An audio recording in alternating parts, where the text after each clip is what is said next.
ভারত বাংলাদেশকে ৭১ সালে মুক্তিযুদ্ধে সহায়তা করেছিল। সুতরাং বাংলাদেশিদের উচিত ভারতের প্রতি কৃতজ্ঞ থাকা।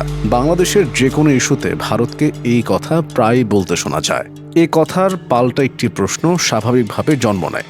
ভারত বাংলাদেশকে সাহায্য করেছিল, কিন্তু কেন সাহায্য করেছিল? এর পেছনে কি ভারতের কোনো স্বার্থ ছিল, নাকি নিঃস্বার্থ সাহায্য ছিল? ভারত পাকিস্তান দুই চিরশত্রু, একজন অপরজনের ক্ষতি করতে চায়। পূর্ব ভারতের 7টি রাজ্য অরুণাচল প্রদেশ, আসাম, মেঘালয়, মণিপুর, মিজোরাম, নাগাল্যান্ড এবং ত্রিপুরা তাদের মূল ভূখণ্ড থেকে প্রায় বিচ্ছিন্ন এবং বাংলাদেশ দিয়ে ঘিরে আছে। বাংলাদেশ পাকিস্তানের অংশ থাকাবস্থায় প্রায়ই পাকিস্তান এই 7টি অঙ্গরাজ্যে বিদ্রোহ উস্কে দিত। ফলে সমূহ সম্ভাবনা তৈরি হয় ওই রাজ্যগুলো ভারত থেকে স্বাধীন হয়ে যাওয়ার। এই পরিস্থিতিতে নিজের অখণ্ডতা রক্ষার্থে ভারতের জরুরি হয়ে যায় বাংলাদেশকে পাকিস্তান থেকে আলাদা করার।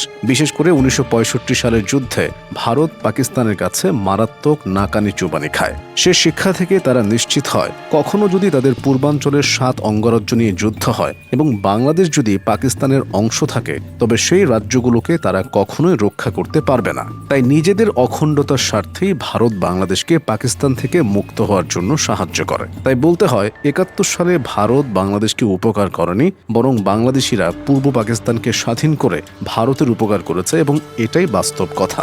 শুধুমাত্র তাই নয়, রাজনৈতিকভাবেও ভারত সবসময় বাংলাদেশে হস্তক্ষেপ করেছে। শুধুমাত্র ভারতের জন্যই বাংলাদেশের প্রায় 16 বছর আওয়ামী লীগের একচেটিয়া শাসন চলে। বাংলাদেশের নির্বাচনের মৌসুম এলেই সেখানে যে পড়শি দেশটির প্রকাশ্য বা অপ্রকাশ্য ভূমিকা নিয়ে সবচেয়ে বেশি চর্চা হয়ে থাকে, তার নিঃসন্দেহে ভারত। 5ই জানুয়ারি 2024-এর নির্বাচনে ভারতের তথাকথিত হস্তক্ষেপ সম্ভবত সবচেয়ে বেশি আলোচনা সমালোচনার জন্ম দিয়েছে। আর তার কারণ হলো নির্বাচনের ঠিক 1 মাস আগে ভারতের তৎকালীন শীর্ষ কূটনীতিবিদদের বিতর্কিত এক ঢাকা সফর। ভারতের তদানীন্তন পররাষ্ট্র সচিব সুজাতা সিং 2013 সালের 4 ডিসেম্বর সরকারি সফরে মাত্র 24 ঘন্টার জন্য বাংলাদেশে আসেন।